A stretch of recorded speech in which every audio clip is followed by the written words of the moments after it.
Welcome back to the Greater Salem Chamber of Commerce State Primary Candidate Forum. I want to thank all the candidates who've taken the time to speak with you so far this evening. And in just a moment, we're going to be introducing you to 3 of the 4 Republican candidates seeking the office of House of Representatives, Congress, as it's also known, for the 2nd Congressional District.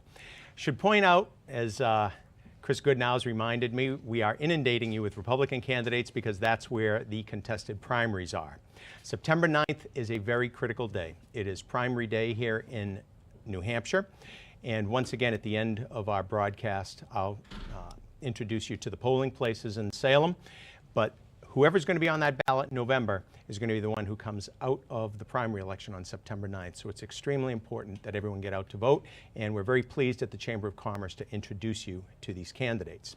Just a little bit about the format. First of all, we have backstage drawn straws, or they played rock, paper, scissors or something, and they came up with an order. And each candidate is going to make an opening remark of 3 minutes. At that point, we are going to go back to our panel. And again, Len Lathrop from Area News Group and Bernard Campbell from the Salem Chamber of Commerce will each ask you questions. You will have 2 minutes to respond to those questions. And each of the other candidates who were not asked the question will have a brief 30-second response. Once we get through the questioning period, closing statements of 2 minutes each, and that's it. And I'll try and keep everybody on time and on track. So at this point, it is my pleasure to begin by introducing the individual who drew number 1 in this, and that would be Mr. Gary Lambert, seated to the far left. He is the former New Hampshire State Senator who represented Nashua. Next to him is Mr. Jim Lawrence. Mr. Lawrence is a former member of the New Hampshire House of Representatives and represented the town of Hudson, New Hampshire. And next to Mr. Lawrence is Representative Marilinda Garcia, who currently represents Salem in the New Hampshire House of Representatives. So, Mr. Lambert, we will start with you for a 3-minute opening remark. Thank you, Mr. Reno. Appreciate it.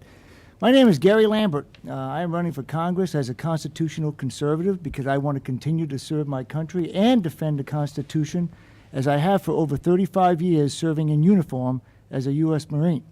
I just retired from the U.S. Marine Corps 2 months ago, both reserve and active duty service. I've been doing it since I was 19 years old, and I want to continue to serve, and that's why I'm running for Congress. I've decided upon Congress because I don't see a lot of service down in Congress. I see a lot of career politicians thinking about themselves, putting themselves before the interests of the country, and quite frankly, I believe Andy Custer is one of those people doing that, and I believe I can do a better job of service than Andy Custer. I see a lot of dysfunctionality in Washington, folks not getting things done that should be gotten done, and once again, that's why I'm running. I am a small businessman, a small business owner from Nashua. I have a business on Main Street. My wife is a small business owner on Broad Street in Nashua.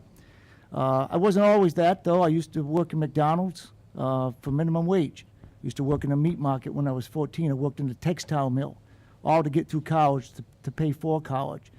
And we have 2 daughters, Catherine, 18, Grace, 13. And tomorrow I leave to move my oldest daughter, Catherine, into college down in Fredericksburg, Virginia. I have a lot of issues I'd like to talk about. Well, the primary one I'd like to mention is immigration. It's on the forefront of people's minds. I am for a secure border, and I am for no amnesty. The Veterans Administration really concerns me at what they're doing for veterans in VA care. And I think there's still a rot in the VA system, and I think we need to reform it. And if you send me down to Washington, I will make sure that I will continue to advocate to make sure every veteran receives the care that they deserve in the hospital, in the city and town in which they live. And we need to repeal Obamacare. It's gotten out of control. The costs are out of control. Deductibles, premiums, and access has gone down. And those are some of the things that I want to accomplish if you send me to Washington. I thank you very much for having me here tonight, and I hope I can get your vote on September 9th. Mr. Lambert, thank you very much. And now, Mr. Jim Lawrence, 3-minute opening remark, please. I'm Jim Lawrence. I'm running for Congress because President Barack Obama, being supported by Representative Ann Custer, is destroying our country. I served 3 terms in the New Hampshire State House as a legislator. I'm also a veteran. I graduated from the United States Air Force Academy. I'm a small business owner and a proud parent of 8 children. and I am fearful for the future America that my children and your children will inherit. President Barack Obama has straddled us with the worst foreign policy in decades, threatens our very national security and our future. He has a lack of an economic policy to create jobs and spur our economy on, and Representative Ann Custer, who supported him 95% of the time, she is his self-proclaimed largest supporter, is not representing the people of this state. I'm running to win back New Hampshire from the federal government. I want to win back New Hampshire for the people of New Hampshire. If I am your congressman, I won't vote for the big party bosses in Washington like Representative Ann Custer. You know, we've got serious issues facing this country right now. We've got illegal immigration crisis as illegals pour across our border. We have a lack of accountability for the federal government for issues like the IRS and the Veterans Administration. We have a sinking economy, and the people everywhere I go across this state are telling me, they say, you know, we've got serious issues out there, and we appreciate a candidate like you that has the right life experience, the right legislative experience, and the right conservative voting record to beat Annie Custer in November and win back our state. Thank you. Thank you very much, Mr. Lawrence. And the final opening remark, 3 minutes, Representative Marilinda Garcia. Good evening. Thank you. Citizens of Salem and the rest of New Hampshire, I really appreciate your consideration as we approach this September 9th primary.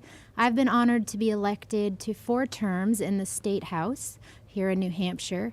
And one of the reasons I was inspired to run for Congress is because what I see right now as one of the gravest threats facing our country is that there is a complete breakdown of trust between the governed and the governing. The citizens and their elected officials have no trust between them. It used to be that people thought politicians were just dishonest and corruptible, but now we have evidence. If you look from what happened with the IRS, the scandal there, the Veterans Administration, complete mismanagement and non-transparency, the aftermath of the incident in Benghazi, and then Obamacare. It's one thing to debate about policy. It's another thing when the federal government foists something across the entire country and sells it to you based on lies and false premises. That's a big problem. That's what's happening in our country right now. And Representative Ann Custer, who currently holds the seat here in the 2nd District, she claims to be one of the strongest supporters of the president in all of U.S. Congress. She also says that had she been in office when Obamacare passed, she would have voted for it. Now, when I travel around the 2nd District, I have seen what the Wall Street Journal terms as some of the most adverse effects of the Affordable Care Act, as we have seen in the state of New Hampshire. It's shocking, it's unfathomable, and it needs to be changed, and this course, this trajectory that the country is going on needs to be stopped. I've really, enjoyed and been honored to work in the state legislature. My initiatives have been to try to stem the brain drain problem we have in our state, to be sure that our state economy is developing in an economically sustainable way, that we're creating jobs that are globally relevant, and that people are able to move here, grow, and develop businesses and professions in a way that will help us be successful for generations to come. I am very concerned with the size and scope of government, and my voting record during my 4 terms in the State House shows me to always vote for lower taxes and to reduce the size and scope of government. I would be honored to have your support. Please feel free to check out my website to learn more. Thank you. Thank you, Representative Garcia. And what's going to occur in the panel section is each of you will get 3 questions from one of our panelists. You will have 2 minutes to respond. Bonnie Breen is here with her paddles to remind you when you're going a little long. If you choose to ignore her, that puts me in the unenviable spot of having to say something. At the end of your 2-minute response, the individuals who didn't receive the question will get 30 seconds to respond. So this time we will start with our representative from the Salem Chamber of Commerce, member of the Zoning Board, high school teacher, Bernard Campbell. Thank you. I'm going to open with a question. It may seem, as a teacher, it may seem like a college essay question, but if you could I believe this is for Mr. Lambert. I'm sorry, yes. Mr. Lambert gets this question. I apologize. If you could have one bill passed during your term in Congress that would be the pinnacle of your achievement in Washington, what would it be and why? It would be the veterans, to take care of veterans, specifically the health care for veterans. That has really concerned me, what has been happening with the VA and what the VA has done to veterans who are seeking health care. You know, to keep folks waiting in line as long as they have, and to coat your pockets with bonus money because of those waiting times is just, to me, unconscionable. What I want to see is I want to see people tried. I want to see subpoenas. I want to see trials, and I want to see people go to jail if they've done that. And what I want to do is I want to reform the VA system for veterans health care. And I hope I can accomplish that. And like I say, I will never stop fighting and advocating for veterans getting the health care that they deserve in the city or town in which they live in. Thank you, Mr. Lambert. Mr. Lawrence, you have 30 seconds to respond. Well, I agree with Senator Lambert as a fellow veteran that the VA scandal was an important issue, and our veterans deserve to get the health care that we promised to provide them. However, there was a bill, a pretty substantive bill passed in Washington already to address that. I believe the biggest issue that I would want to face is the immigration issue right now. And Representative Garcia. I agree that I'm grateful to see that Congress acted to resolve some of the problems with the VA. I would like to see tax reform occur. I think that would affect everybody on every level of socioeconomic status, and we could re-energize our economy and make things better here in the country. Thank you very much. Len Lathrop has the next question, and it will go to Mr. Jim Lawrence. Mr. Lawrence, let's talk about the New Hampshire advantage. It seems that we're dropping like a rock in all the standings. We've gone from 14th to 35th as far as what New Hampshire businesses have to pay. We're 48th on another chart. Through the U.S. government, how can you help New Hampshire? Well, in my 3 terms in the New Hampshire State House, I was always a big advocate to fight for the businesses and the business climate in the state of New Hampshire. I will continue to do that when I go to Washington. However, in addition to doing that, unfortunately, New Hampshire suffers from a fairly high energy cost. And as we all know, energy is the economic engine for most businesses. So if I was elected to Congress, I would fight every day to come up with common sense policy to promote more affordable, cheaper, and readily available domestic sources of energy. Thank you very much. Marilinda Garcia has 30 seconds.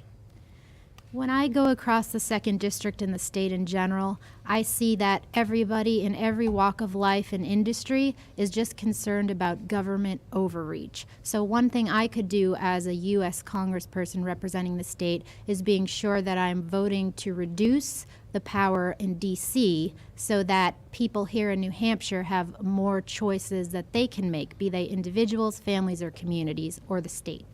Thank you very much. And Mr. Lambert. When I go through the district and I talk to businesses and I ask them, what do you want out of Washington? You know what they want out of Washington? Washington out of their way. And they want regulation out of their way. They've been overburdened with tons of regulations, can't keep up with them, and I'm going out there to cut the regulations, to cut the red tape so they can get New Hampshire back to work and they can grow the economy here. Thank you very much. Mr. Bernard Campbell has the first question for Marilinda Garcia. Representative Garcia, you are elected by the voters of Salem, and that is a town which endorsed a casino by a wide margin, a non-binding referendum. Perhaps you could take a moment to explain to the voters of Salem your opposition to the casino bill in Concord. Happy to.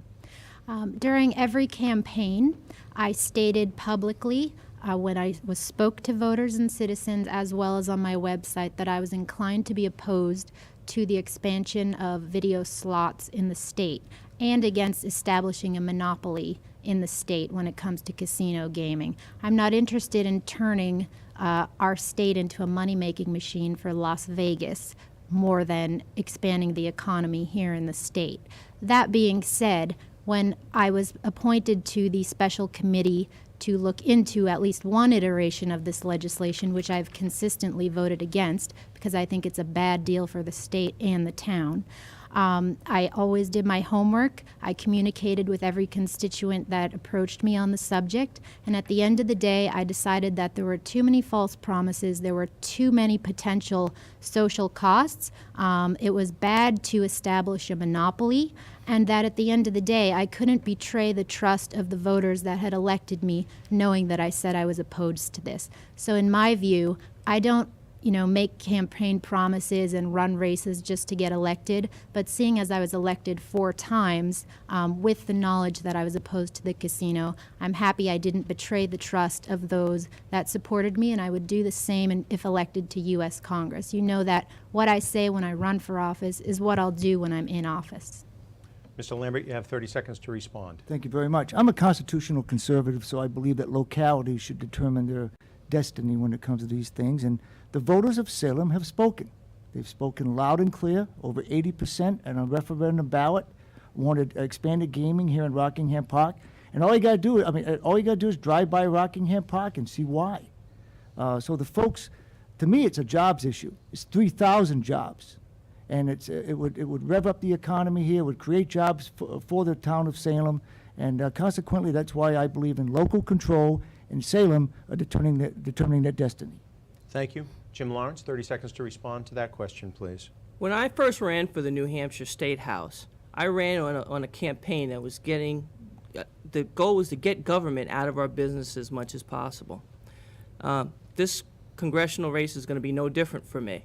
I'm running on a platform to push as many decisions to the local level as possible. That's why when I first ran for state rep, I supported the concept of allowing localities to permit gambling if they chose to do so, and I would still support that now. And if I'm elected to Congress, I will continue to fight against government overregulation and burdening citizens when they have no business making these decisions. And thank you very much. Len Lathrop has the second question from the panel for Gary Lambert. Mr. Lambert and all participants, I visited everybody's website this morning, coming from a community newspaper basis. Asking you questions about the federal government is a little bit of a reach, not that we all don't live in the world of the federal government. I'm interested because, Mr. Lambert, one of the things you talk about is no pension, no pay for Congress, no taxpayer-funded mass mailings, and no more than 3 terms. That's correct, sir, and I'll tell you why I say that. I believe the problem with Washington, D.C. is career politicians, folks thinking about themselves rather than the country, as I mentioned in my opening statement. And so therefore, I am limiting myself. I've learned in the Marine Corps you can only accomplish something by leading by example. And I intend to lead by example on this. So here's what I'm going to do. I'm limiting myself to 3 terms because I want term limits for the rest of Congress. They want to give me a pension. I'm giving it back or giving it to charity because I don't believe Congress should have a pension. It's a temporary job. Pay raises, I will refuse one because I don't think Congress should get a pay raise. And these taxpayer-funded mass mailings coming from Andy Custer, you won't see any from me, folks. If you vote me down there, I will not be spending your hard-earned taxpayer money funding my next campaign because there won't be a next campaign after 2 terms. And that's why Congress should be treated under the same rules as everyone else. And it's about high time that someone got down there and got that done, and I intend to do that if the voters would elect me. Mr. Lawrence, you have 30 seconds to respond to that. I served 3 terms in the New Hampshire State House. I volunteered to step aside because I don't believe in career politicians. If I'm elected to Congress, I will not serve in that capacity any differently. I will self-eliminate because I believe that representatives should go represent us in Congress or in the State House, and then they should return back to their normal lives. So no, I do not believe in being a career politician, nor will I extend my time down in Washington one day past when I feel that I've gotten what I need to get accomplished done. Thank you. And Marilinda Garcia, 30 seconds to respond to that question, please. I'm running for right now. We have a lot of very serious challenges facing our country. Many of them are just a result of current politicians kicking the can continually down the road. That's the problem with career politicians. That's why elected office ought to be about service, public service, in a volunteer capacity, as is so well a perfect epitome of here in the state of New Hampshire. If you visit my website, you'll hear my opinions on all of the serious policy issues of the day. I encourage you to check it out. Thank you very much. Mr. Jim Lawrence, you're going to get a question now from Bernard Campbell. Thank you. Recently, the Republican Majority Leader Eric Cantor lost his primary in Virginia. What does this mean for the Republican Party in general? Does the party need new leadership? And if you're elected, will you vote for the current speaker, assuming the Republicans maintain the majority, or would you support someone else? Well, the first thing I want to say about that is I think that that race is a clear example that we as the representatives of the people have to listen to the voice of the people. That's why I'm working hard to be the grassroots conservative choice of the people, because I want to hear the people's voice, and I want to let the people of this state know, whether they're from Colebrook or Nashua or Salem or Hudson or anywhere else, that I'm running to serve them, and I'm listening to their issues. And the second question that you asked, will I support the current leadership? You know, I don't want to be presumptive. I guess I'm going to have to go down to Washington if I'm elected to Congress and make an informed decision as to who should best lead that House. Thank you very much. Marilynda Garcia, 30 seconds to address those questions.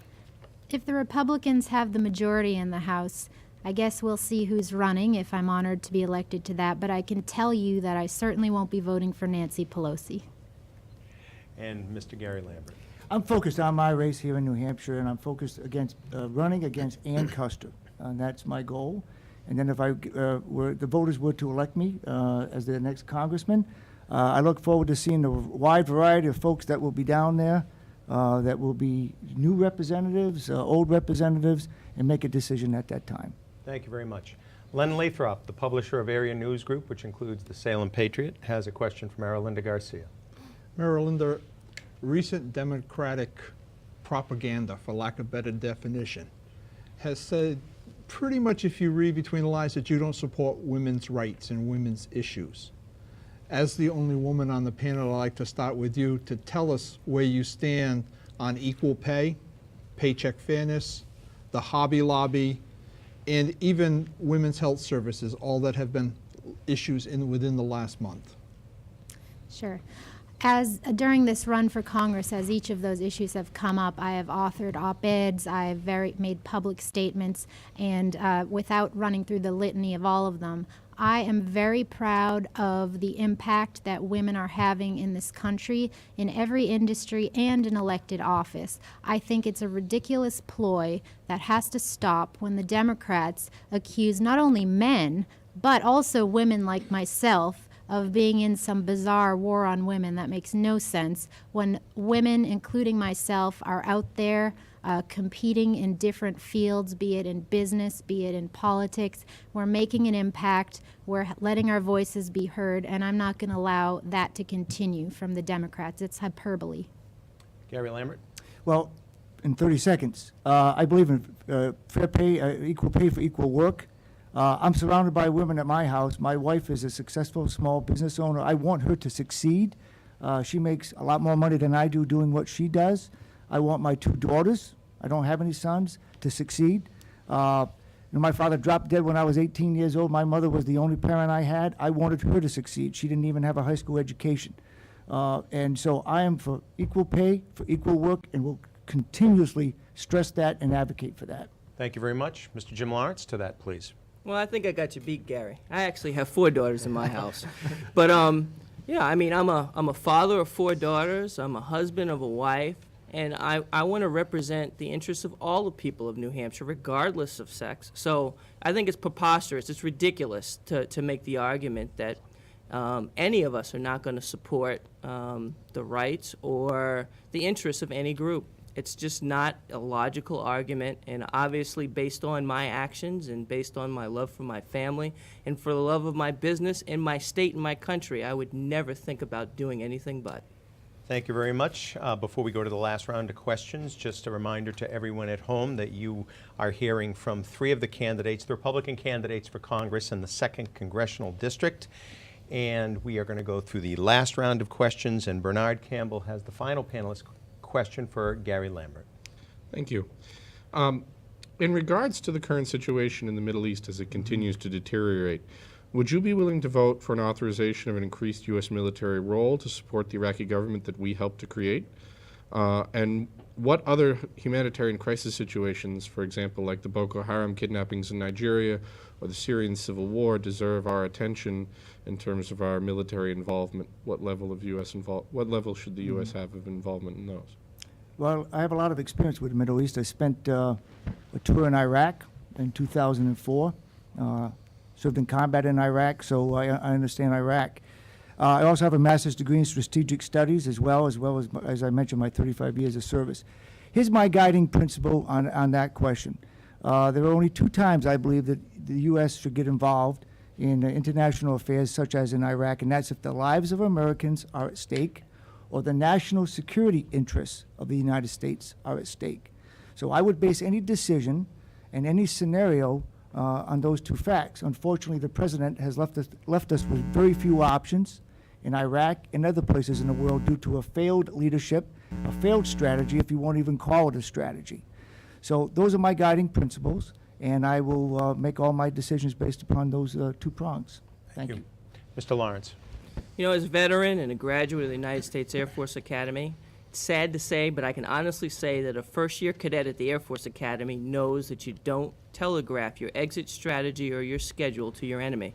Unfortunately, President Barack Obama didn't have the benefit of those lessons. So our foreign policy has gotten us into a sticky situation here. ISIS is the largest threat to national security currently. We must address that issue seriously.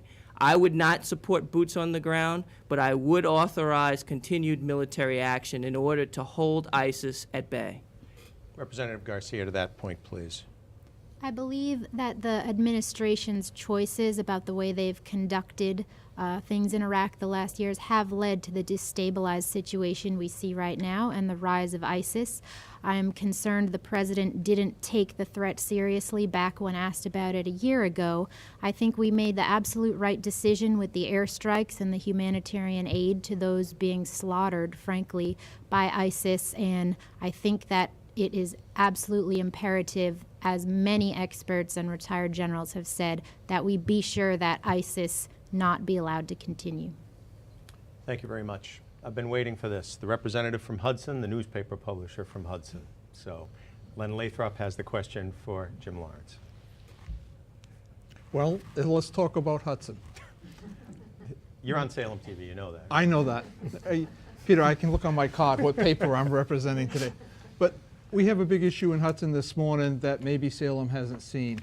We have a federal lawsuit against our police department in our town that talks about panhandlers and free speech.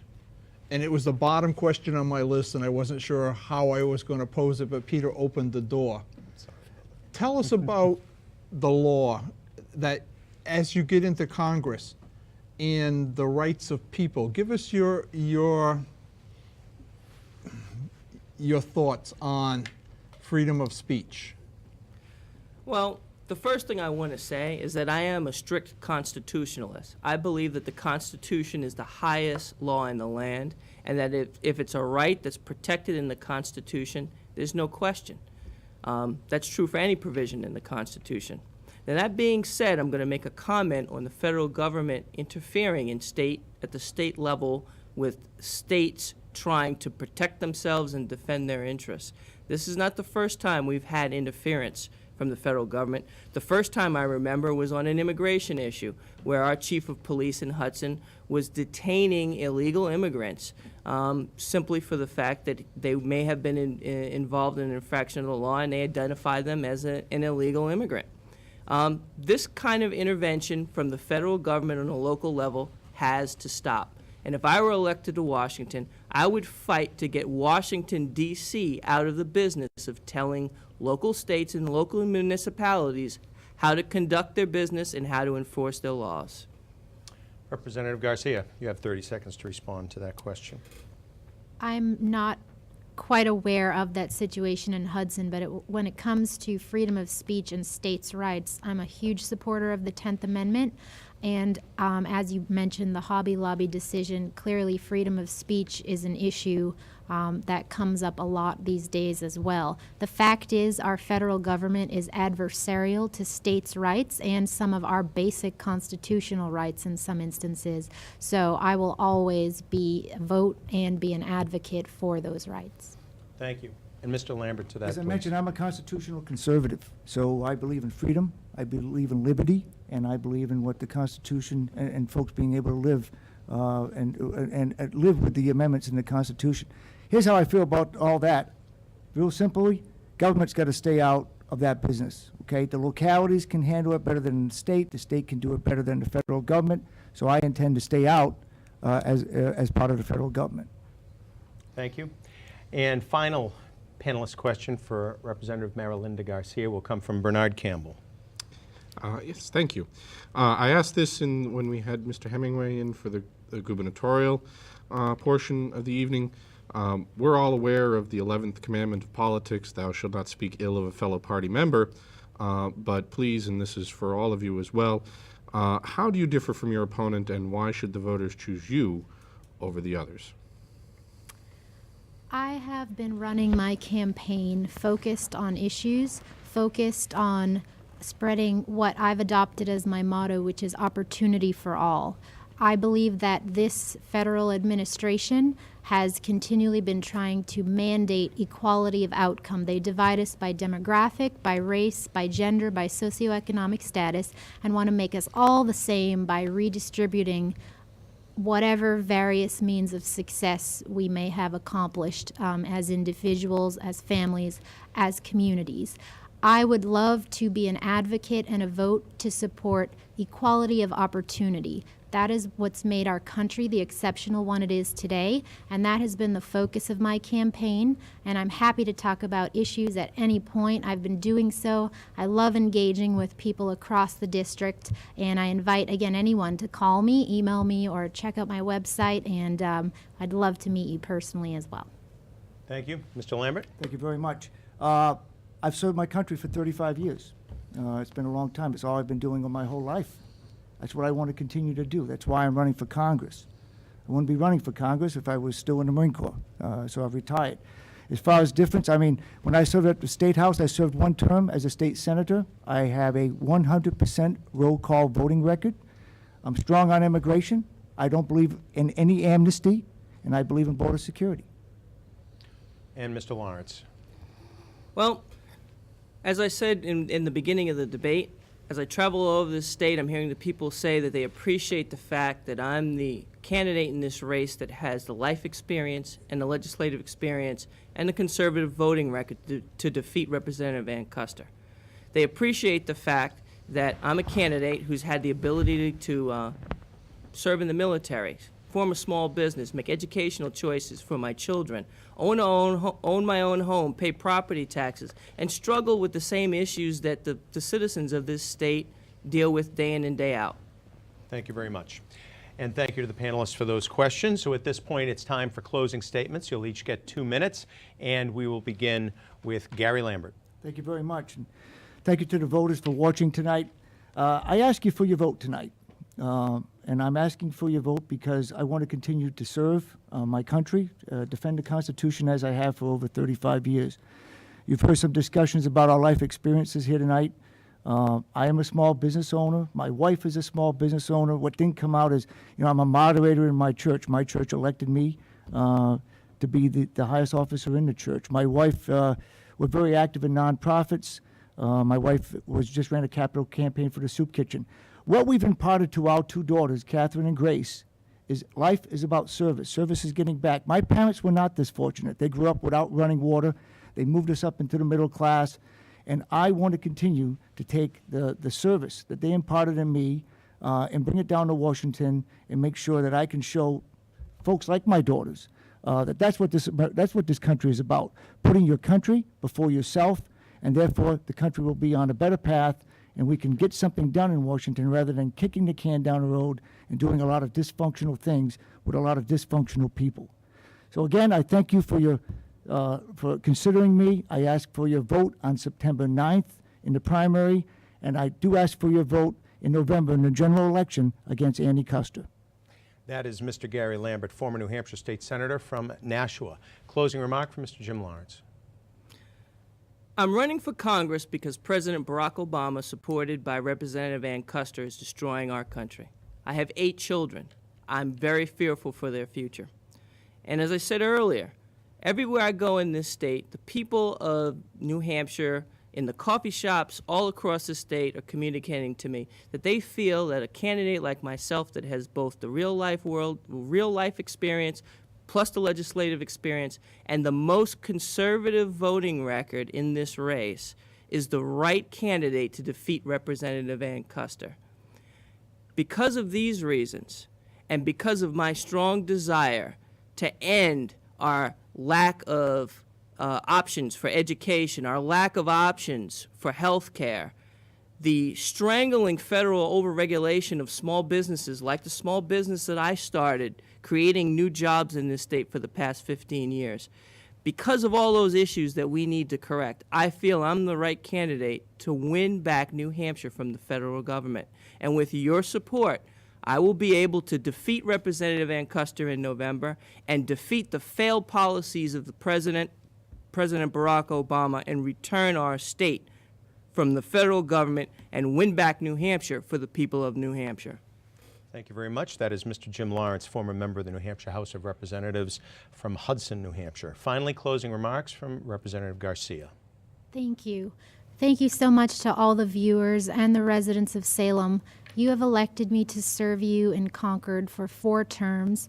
I have been absolutely humbled by that experience, and I know that you know that with every vote, I have tried to reduce the size and scope of government, let you keep more of your tax dollars in your pocket, allow for local control, deregulation, and vote in such a way that empowers you as individuals, as families, as a community, and as a state to make the decisions about the important issues affecting you in your life, and not have the government, and particularly, of course, the federal government, do it for you. I would take that same approach if I were elected to U.S. Congress to serve you, and I would want to vote that way on behalf of the state, of course, and the country. I really, really would appreciate your vote. I encourage you to please learn more about the issues facing our country right now that I'm sure you're very well aware of, but perhaps haven't heard me speak about as much, because we usually are conversing about state issues. I really appreciate that you're watching tonight, and I would ask for your vote on September 9th, and thank you very much. And that is Representative Marilinda Garcia, currently representing Salem in the New Hampshire House of Representatives. I'd like to thank all 3 of you for taking time to be here this evening, for doing a wonderful job, for taking the time to educate the voters of Salem on your positions and your stances. So best of luck to all of you on primary day, Tuesday, September 9th. I would also like to thank all of the candidates who were here this evening, took time out of their evening. 13 of the 19 Republican candidates for New Hampshire House of Representatives. I'd like to thank Andrew Hemingway, Republican candidate for governor, who came and spoke with us, as well